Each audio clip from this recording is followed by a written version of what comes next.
آپ کو پتہ ہے کہ آپ کی لڑکیوں میں ہمارا کوئی حق نہیں ہے. یعنی قوم کو شریعت کا زیادہ علم ہے، زیادہ خیال ہے، نبی کو نہیں.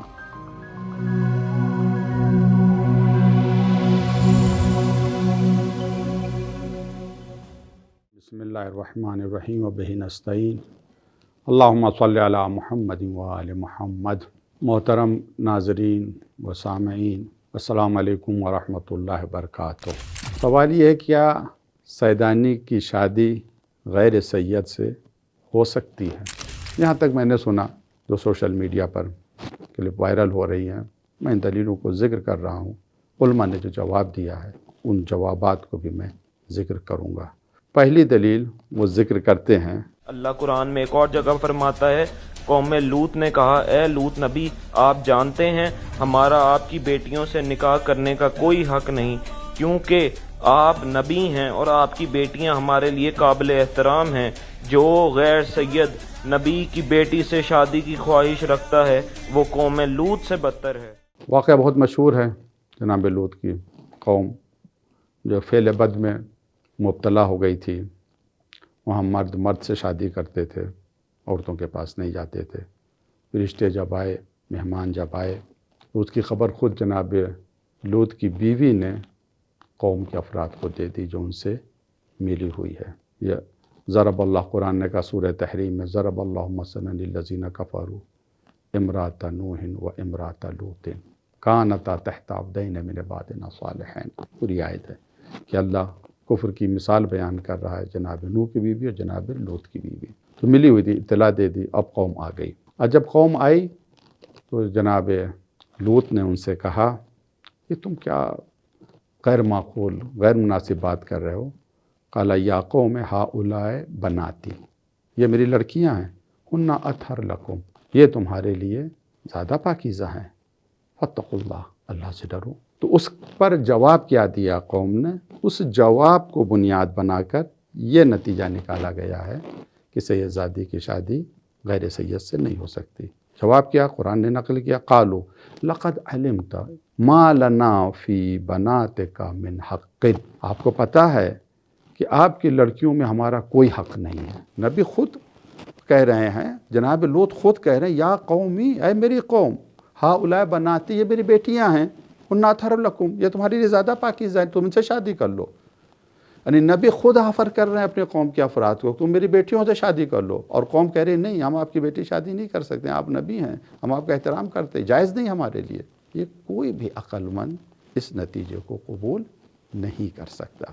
اگر اس نتیجے کو قبول کیا جائے تو ماننا پڑے گا کہ امتی کا علم نبی سے زیادہ ہے، اور امتی جو ہے نبی جتنا اپنا احترام نہیں کر رہے ہیں اس سے زیادہ امتی ان کا اپنا احترام کر رہا ہے. تو یہ نتیجہ نہیں نکالا جا سکتا.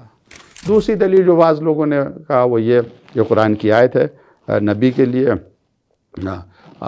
سورہ احزاب آیت نمبر 6، النبی اولیٰ بالمؤمنین من انفسہم. بے شک نبی جو ہے مومنوں پر ان کے نفسوں سے زیادہ، ان کی جانوں سے زیادہ اختیار رکھتا ہے. وہ ازواجہم امہاتہم، نبی کی بیویاں مائیں ہیں. بے شک نبی کی بیوی مائیں ہیں، ام المومنین کہلاتی ہیں. اس سے کچھ لوگوں نے نتیجہ نکالا کہ جب نبی کی بیویاں ماں ہیں تو ان کی بیٹیاں بہنیں ہو گئیں، اور بہن سے شادی نہیں ہو سکتی. اللہ قرآن میں فرماتا ہے، نبی کی بیویاں تمہاری مائیں ہیں.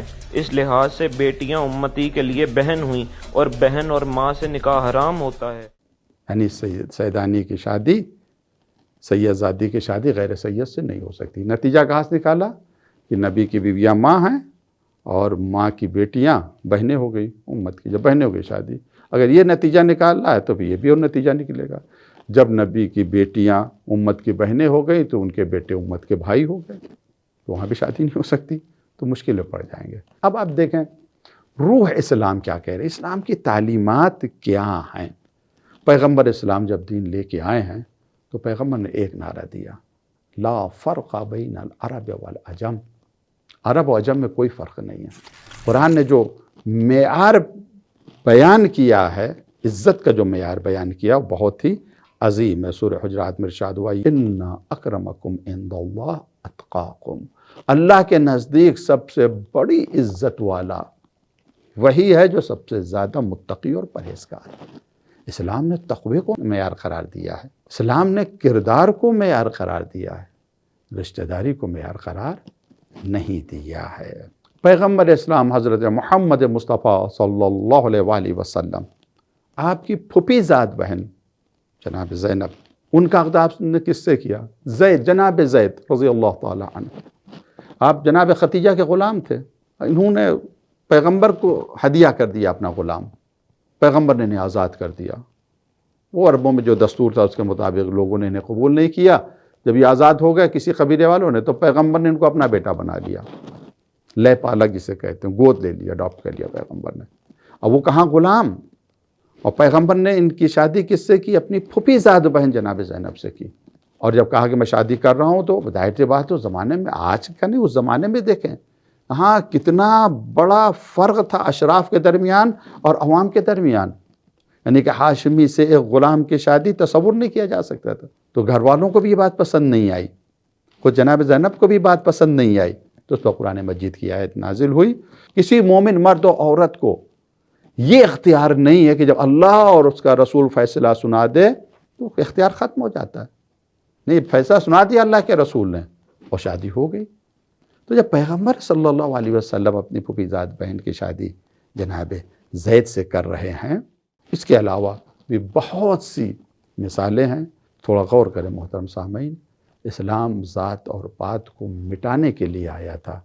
ہم رسومات جاہلیہ کی طرف نہ پلٹیں، جو حکم قرآن کا ہے، جو حکم اہل بیت علیہ السلام کا ہے، اس حکم کو مانیں۔ میرا کہنے کا مقصد نہیں ہے کہ ہم کر ہی دیں سیدانی کی شادی غیر سید سے، نہیں، ایک امر مباح ہے، جو کرنا چاہے کر دے، وہ کوئی وہ نہیں ہے، حرام بہرحال نہیں ہے۔